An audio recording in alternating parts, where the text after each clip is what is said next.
can take the learning further beyond the work that you'll be doing with the children with Andrea in the Climate Ready classrooms. So how you can deepen and extend that work, particularly on the climate justice.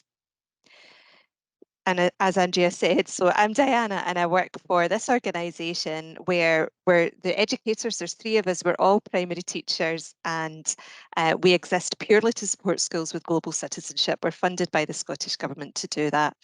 And in the run up to COP, we wrote this resource called Exploring Climate Justice, a Human Rights-Based Approach.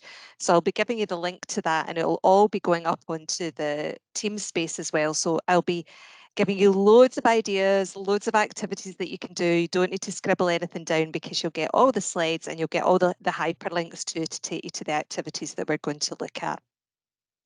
But if you're doing other stuff beyond climate justice, basically any topic, it's very likely we'll have a global citizenship resource to support that. So it is worth having a wee look at our website.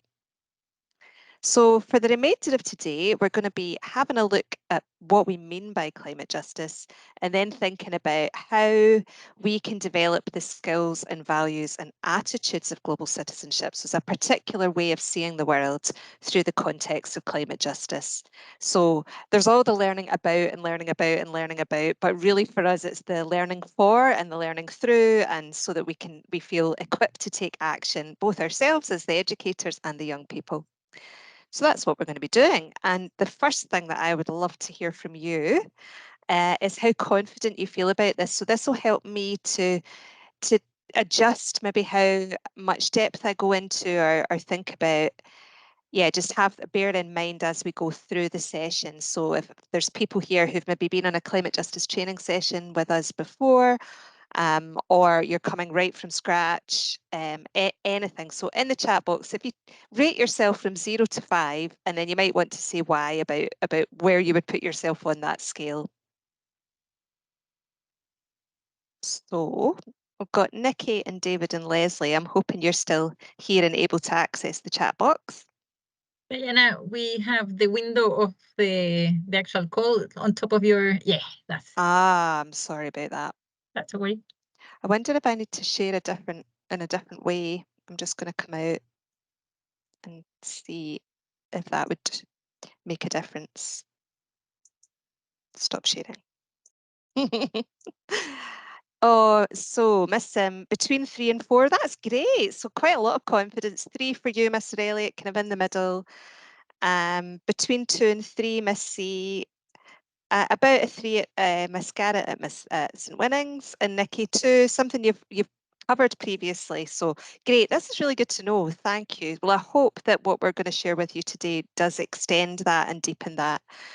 So let's see if I can share a window, and hopefully, how does that look, Andrea? Can you still see the little bit that we see the tabs at the top, and now we see the slide. And you can't see the thing that says the meeting. Great. No. Good.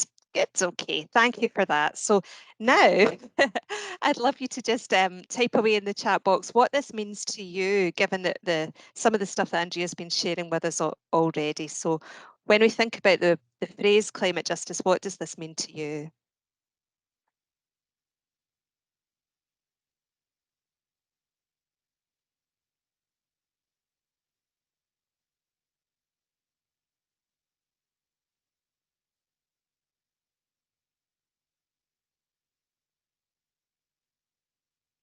Oh, Alison, thank you. So you're saying you'd better say 5, but your colleague is nearer 0. And that's it, isn't it? We've often got that mixture in our class across. Oh, hello, Mrs. Renton. Welcome, welcome. If anybody wants to come off mute and just say what climate justice means to them as well, that would be lovely. I can see Leslie is typing away here.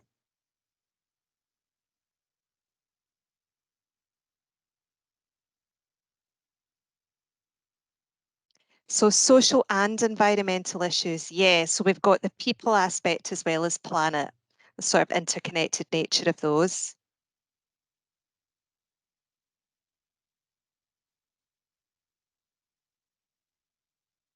I'd be really interested to hear, Alison, from yourself, because you were sort of placing yourself up at 5, so that would be it sounds like you've got quite a lot of experience, and we do find this as so many of us get passionate about this in our personal lives, and then it kind of, that's what we're doing our weekends and our evenings, getting involved in this stuff.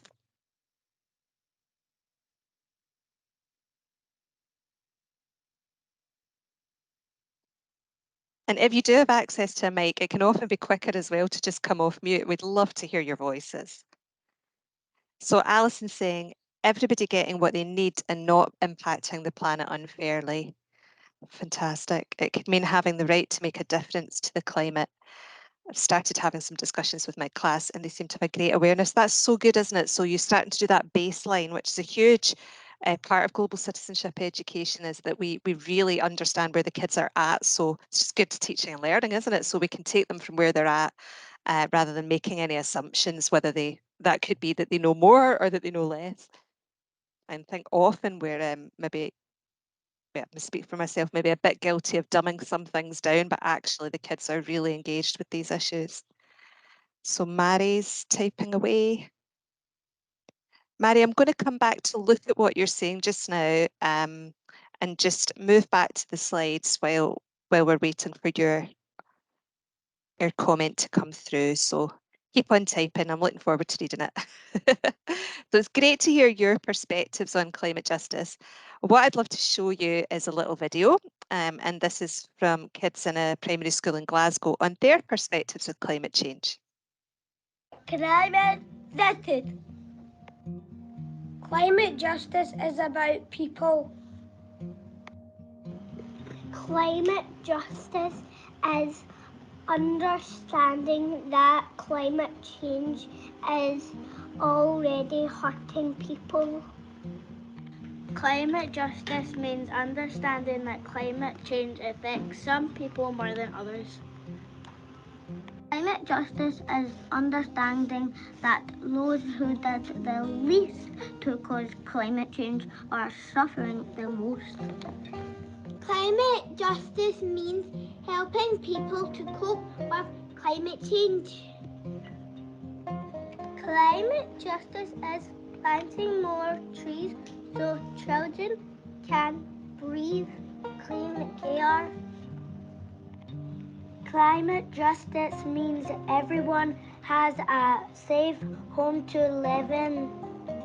Climate justice is making sure that everyone, everywhere, has healthy food to eat. Climate justice is making sure everyone has clean water to drink. Climate justice means ending racism. Climate justice is letting children play, not worry.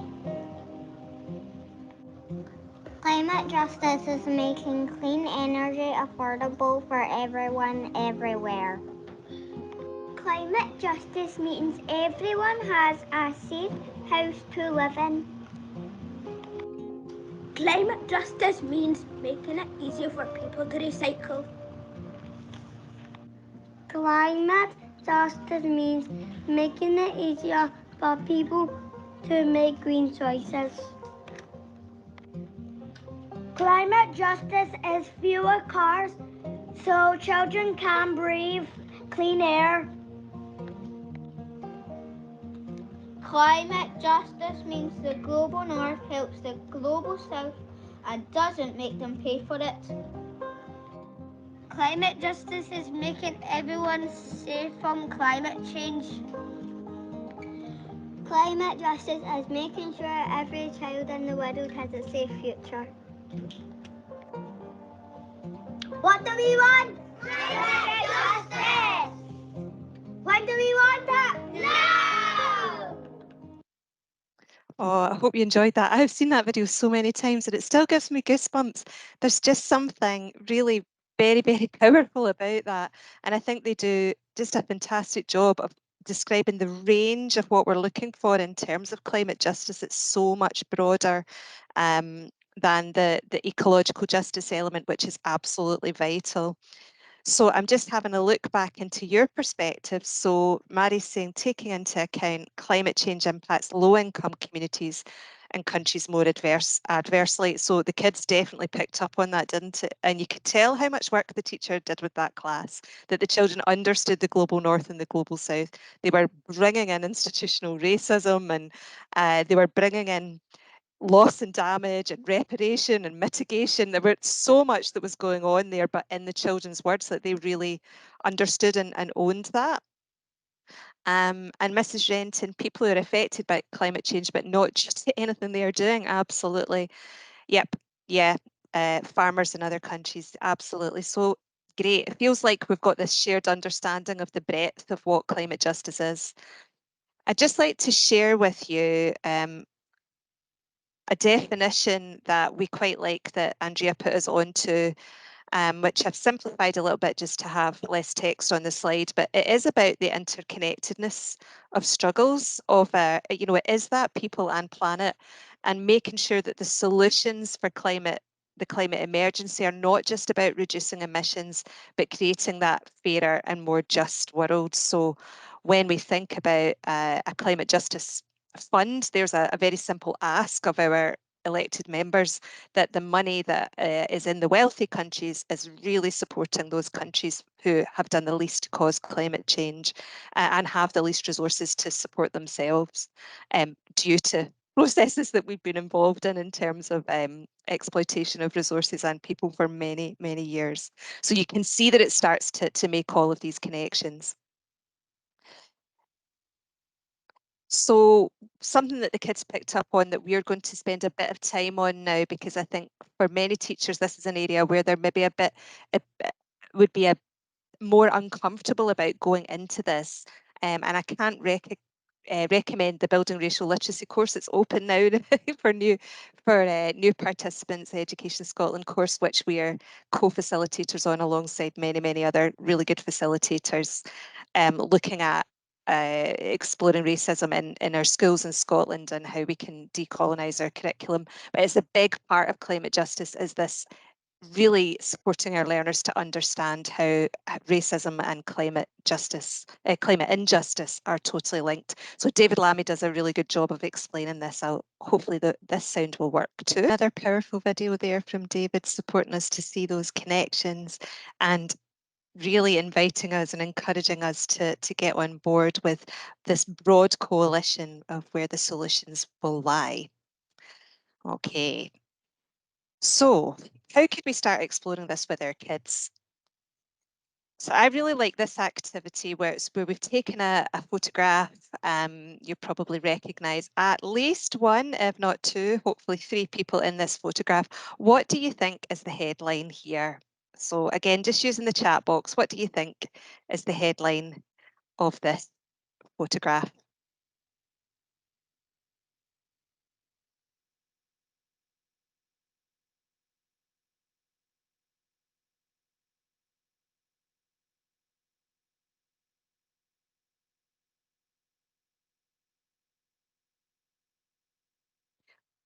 Wondering if the fingers are typing. It says Leslie's typing.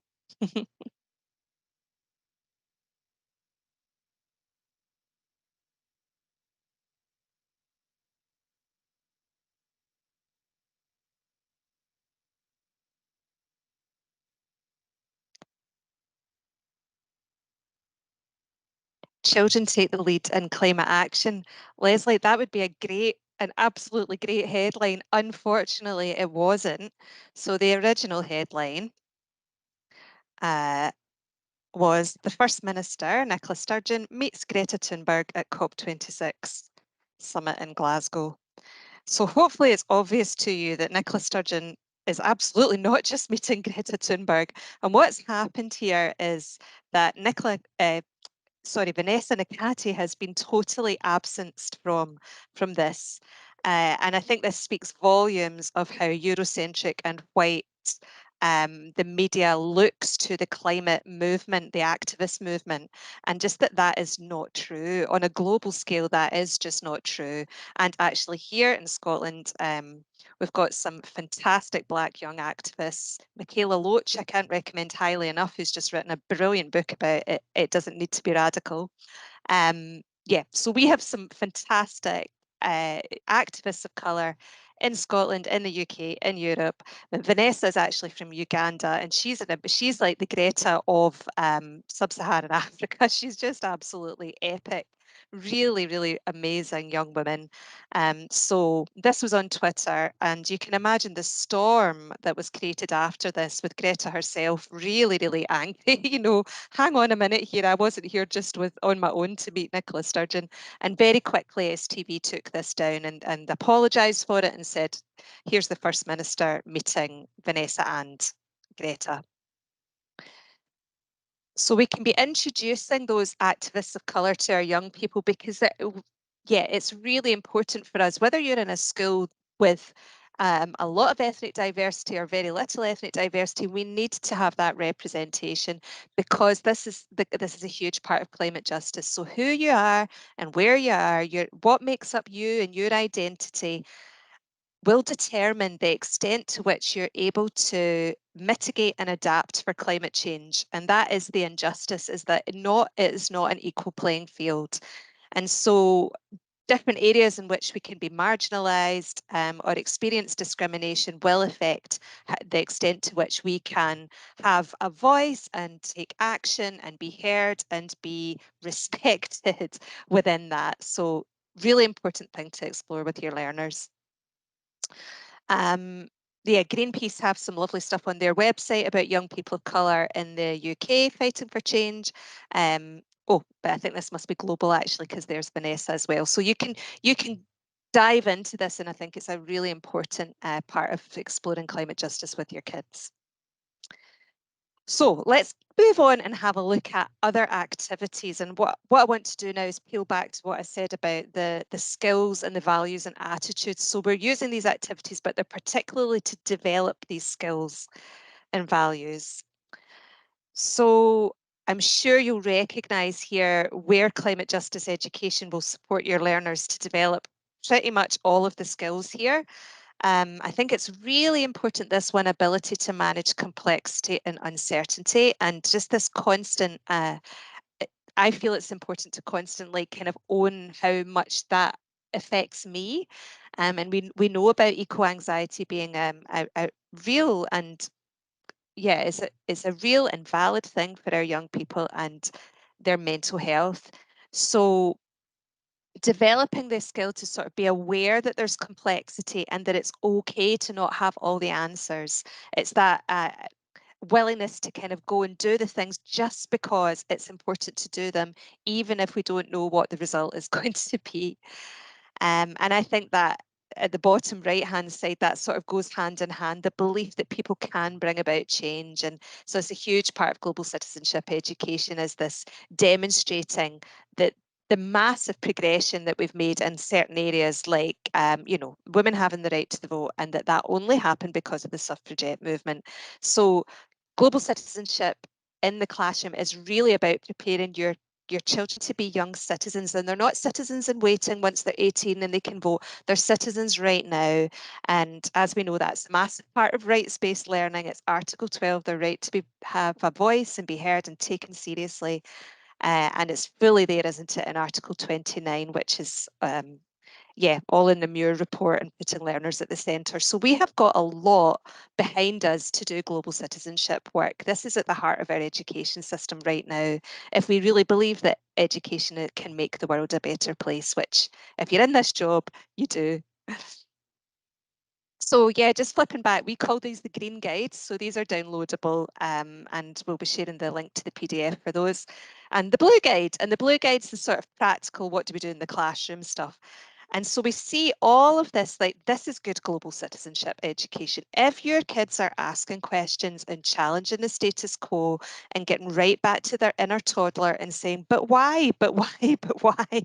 We need the kids to be asking the critical questions and making the connections between their lives and the lives of others around the world and animal life and our ecosystem. So how are we all connected?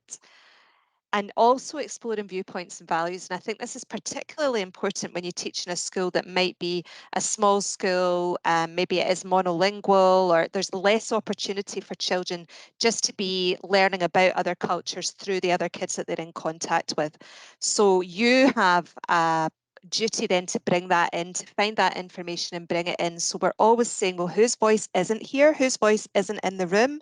How can we bring that in? It's a huge part of climate justice. Yeah, it relates to everything we've just been looking at. And then these two things at the bottom. So assessing learning is just good teaching and learning, isn't it? To be constantly reflecting and then informing the next lessons and the next lessons that you do based on how it's landing with the kids and how the learning is going. And good practice is involving the children in their learning themselves to do that. So I want to share with you some graphic organisers that we use for that are just take them slightly deeper than your sort of traditional KWL grid. And then obviously in the left, responding as active citizens, this is vital. So we need to teach, we need to feel equipped ourselves to know how we can act, and we need to teach the children that all the myriad ways that we can take action and that there's no such thing as a small action. We never know the ripples.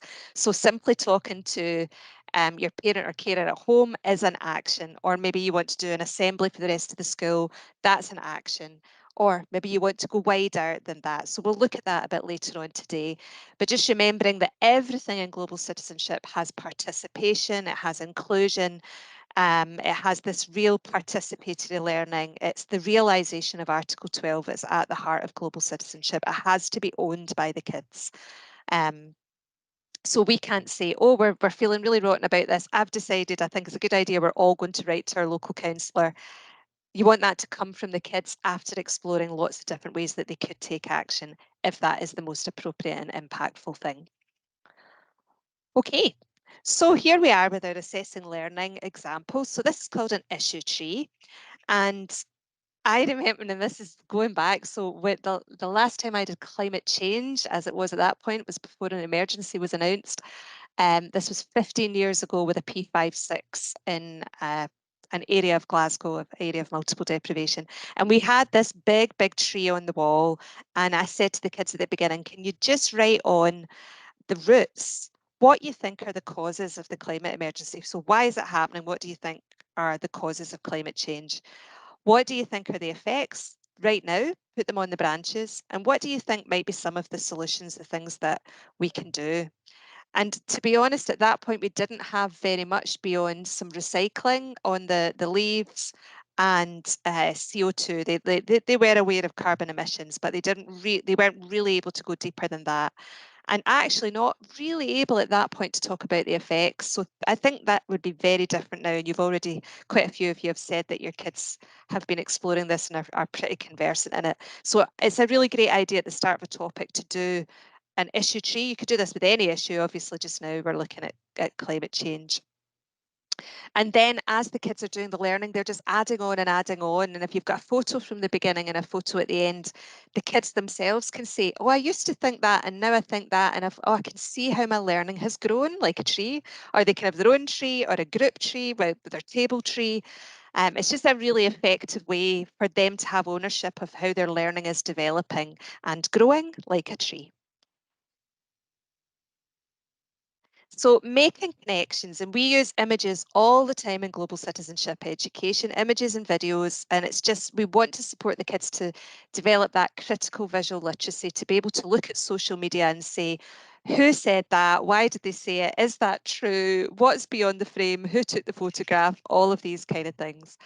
And for younger learners, the very simple I see, I think, I wonder is a great framework to just focus them in. So we've got some people in the pictures here. So we might be saying, what do they see? What do they think? What do they wonder? Or what do your kids see and think and wonder about the photograph? And this was taken in 2020 in Falkirk, this photograph. So this is us starting to make connections between the effects which we would have on the branches of climate change, both here in Scotland, and we've chosen Bangladesh for a number of reasons. It's a similar size geographically to Scotland, but it has a very stark difference in terms of its ability to adapt and mitigate to these effects. It's a very low-lying country, so it experiences flooding to a much greater degree. A whole load of our clothes come from Bangladesh or are made in Bangladesh in garment factories. Loads of our food is packaged, seafood is grown in Scotland, or caught in Scotland, sent like prawns, sent to Bangladesh, packaged there, sent back. There's lots of connections with Bangladesh. So I like showing these different images. Another way that we can dive into an image to get the kids to look very carefully is to cover up a part. So we can say, what do you think is underneath? And that gets the kids really looking, and I can imagine you're looking at your screen just now, really homing in to see, well, what might be underneath? And what you could get the kids to do is draw what they think it might be, or it could be that it's beyond the frame. So you home in on a part of the picture, and actually you might home in on just a dry section above and then get the kids to draw what they think is around and then reveal the flooding. So there are loads of ways to kind of play about. I like jigsawing it as well, cutting photographs into parts and giving different groups of children just one part of the photo, and they've got to think, what's the rest of the picture, what's being shown, and then move around the room and find their friends and start to build the pieces of the picture together. Loads of ways that you can use images really effectively. And here we have a woman in Bangladesh who's using a raft to do her washing on, and that's what's been covered up in this photograph. And we could ask some really interesting questions around why she has to do that. And we can look at the other people in the pictures who are managing to find something to stand on. Yeah, it looks like a really, really challenging situation that they're in right now. How frequently does that happen for them? Will they have to move eventually? What have been the effects on their lives? So the climate injustice of this, when we look across from the photos in Scotland to the photos in Bangladesh, are a very obvious way into seeing that inequality. So here we have Scotland up here. Now Bangladesh, I'm sure most of you know about it. It is a very small country just to the east of India, the continent of India. So I'm going to highlight this. I'm using this excellent tool from the Carbon Mapping Trust, and hopefully this will work. I'd like to make it a bit bigger. So if I highlight Bangladesh there, and at the moment this is squashed down as a Mercator map, what we want to see is a Peters projection, which is a much truer extent of the size of countries. So hopefully this will play. We're used to seeing the world like this. Though if countries are resized to represent their true area, it actually looks more like this. But area is only one way of looking at the world. This site gives some others, such as where the people are and where the money is. Mainly though, this site is about climate change. Browse the responsibility maps to see how each country helps drive global carbon emissions, from extracting fossil fuels and burning them, through to consuming the goods and services that result.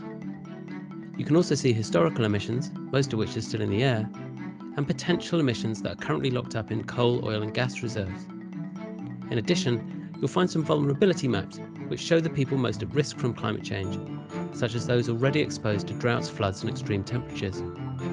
Click on a country to see its national data, and if you like, use the shading drop-down to overlay extra information. For example, we can add shading to show where population is rising, the red areas, or falling, the green areas. If we then click the emissions map, we can see that the countries with the fastest growing populations currently release very little CO2. But click to the people at risk map, and we can see that those same booming populations are very exposed to climate change impacts. So that's the carbon map. Click around to get a better handle on this crucial but complex topic. Oh, I hope you loved that as much as me. I'm such a geography freak. I absolutely love this map, and I particularly love that when you look at the relationship between Scotland and Bangladesh, the wealth that Scotland just balloons, the people at risk that Bangladesh absolutely grows enormously, and Scotland shrinks right down. So I hope you find that helpful. I'd love to hear how you get on with your kids if you do share that with them. Let's go back to the slides. Okay, so asking questions, a crucial part of global citizenship. So we're going to look at something that all young people in the in fact, not just young people, all of us are pretty much addicted to these days. And we're going to think about a new mobile phone. So I'd love you to put in the chat box, what questions, we're thinking about consumption and climate justice, what questions might we ask about a new mobile phone? So over to you to participate.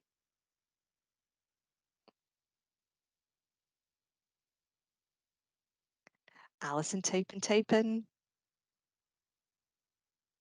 What materials are in it? Where do they come from? Absolutely. Any other questions?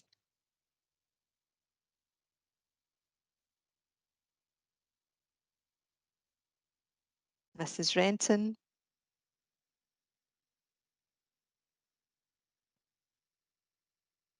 How much does it cost to build and how much to buy? Yep, so questions about money. Great. So I'm sure if I gave you more time, you would come up with lots of questions. Leslie's typing here.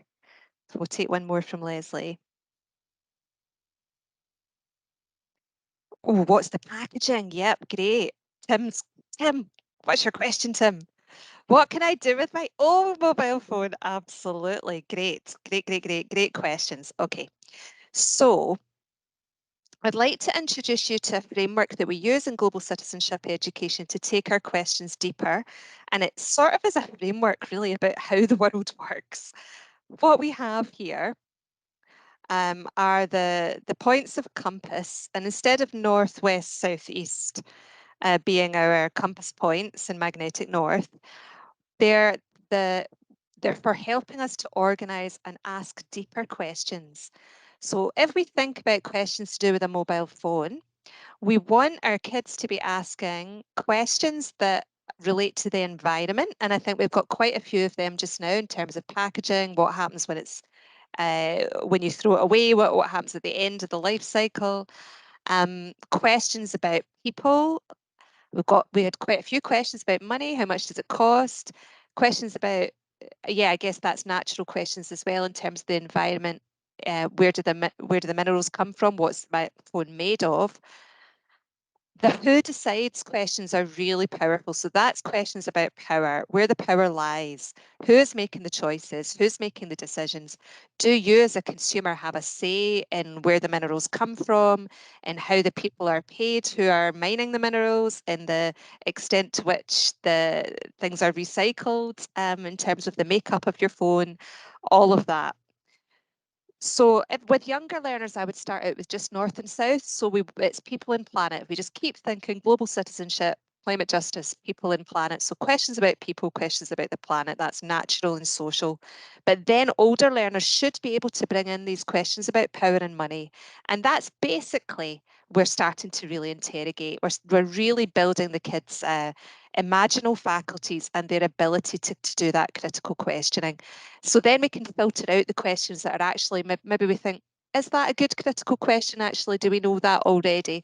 And I would use this at planning stage with the kids to plan the topic with them. Okay, we've got some fantastic questions now. I would have them up around the wall with a big north at the one side of the classroom, big south at the other, west and east, and then be saying, right, how are we going to build our topic? How are we going to build our inquiry together?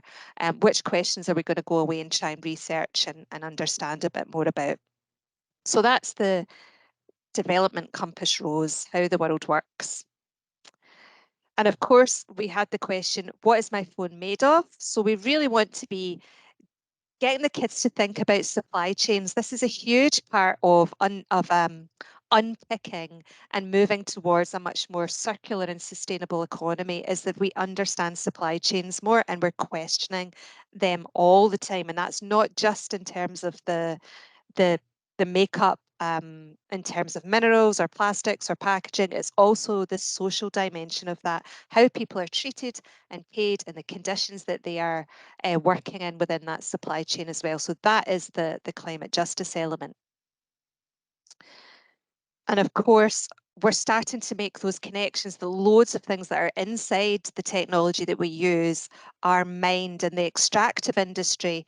When we talk about extraction, we're often thinking about fossil fuels, and it's so much broader than that. We are extracting the Earth's resources at a huge rate that's completely unsustainable. These are not renewable resources, and the extraction processes are incredibly damaging to the environment.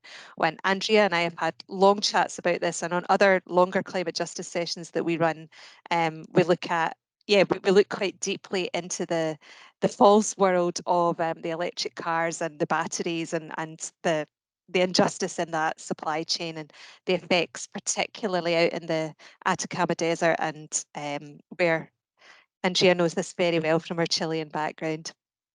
So getting your kids to really ask those questions, take deep dives right in, because basically, if it's not grown, it's mined. And that extractive industry is hugely, hugely problematic in terms of, we go right back to what David Lammy was saying, the exploitation of people, the exploitation of the planet. I wanted to share something else with you. I used to love sharing this with my kids. I think this is brilliant. So there's this fantastic resource online called the Worldometer. You might already use it. It looks at loads and loads and loads of different statistics. At the moment, there are more people in the world who own mobile phones than who have access to toilets. I think that speaks volumes. So I've had the Worldometer running in the background today.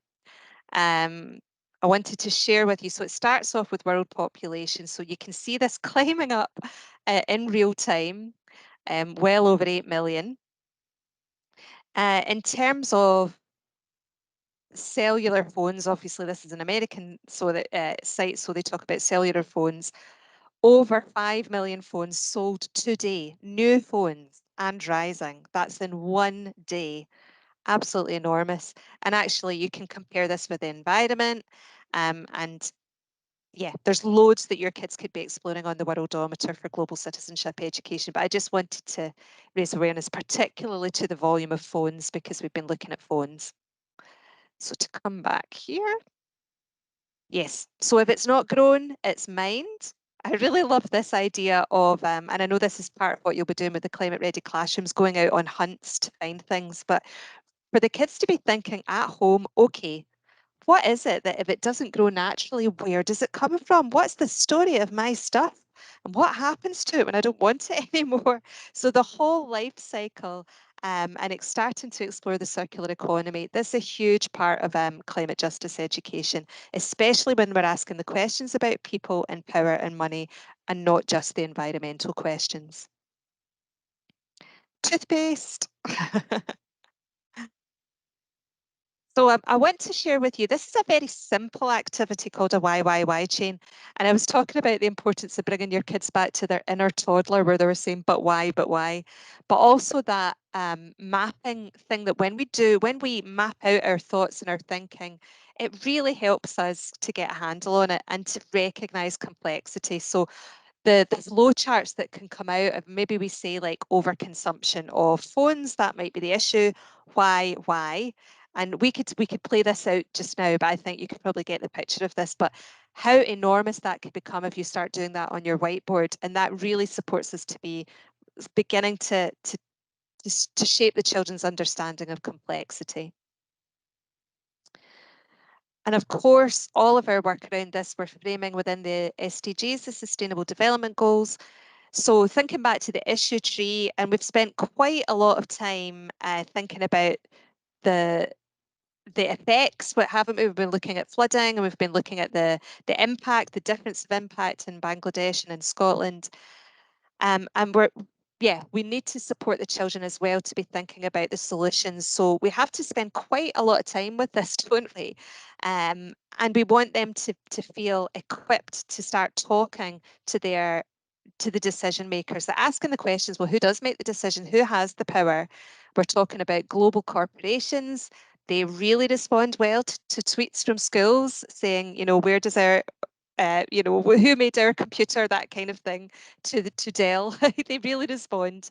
We've had loads of kids in the past doing that, like who made our school uniform, that kind of thing.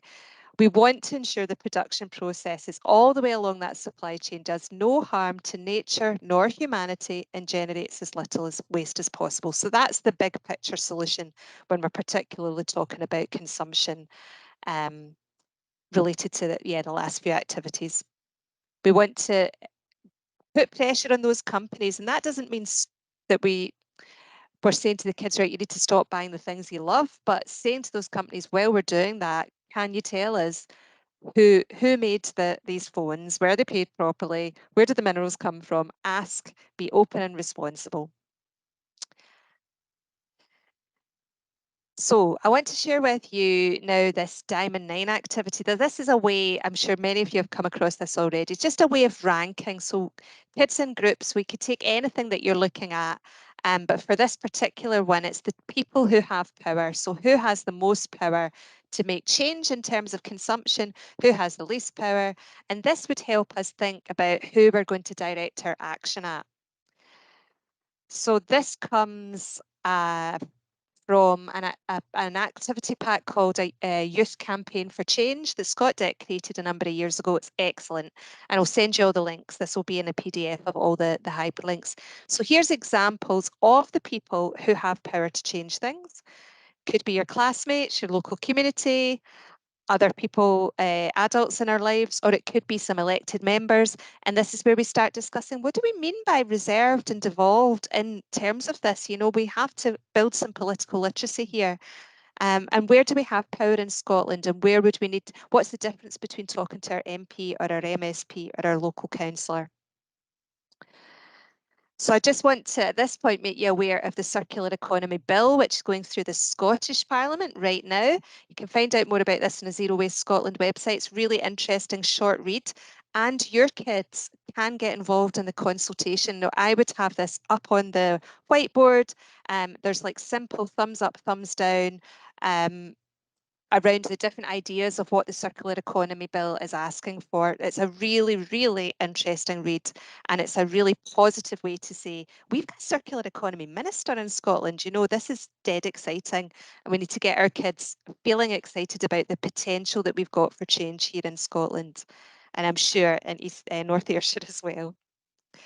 And then how do we do it all? So this is where you want to make it lots of fun. There's loads of different ways to do it. Obviously, traditional kind of lobbying methods like petitions, more exciting things involving music or videos or flash mobs, demonstrations. The social media and film combination is brilliant, isn't it? Like that little film the kids made on climate justice, putting that on TikTok, viewed by millions, or putting it on Twitter where all their parents in other schools are having a look at your school account. It's a very, very powerful way of getting the message out and supporting your kids to feel hopeful and that they're taking action. I'm going to share with you this picture of this really fun.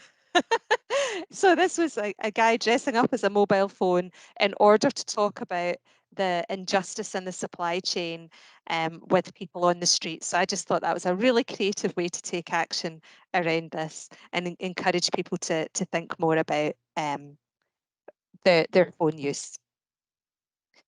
So we're drawn to the end of the session. There's a few more things that I do want to share with you, so please don't disappear. And I think Tim will probably like to say goodbye as well, and Andrea. But if you wouldn't mind, if you've got a phone and you're able to, with the QR code, hold it up to the screen for our funding from the Scottish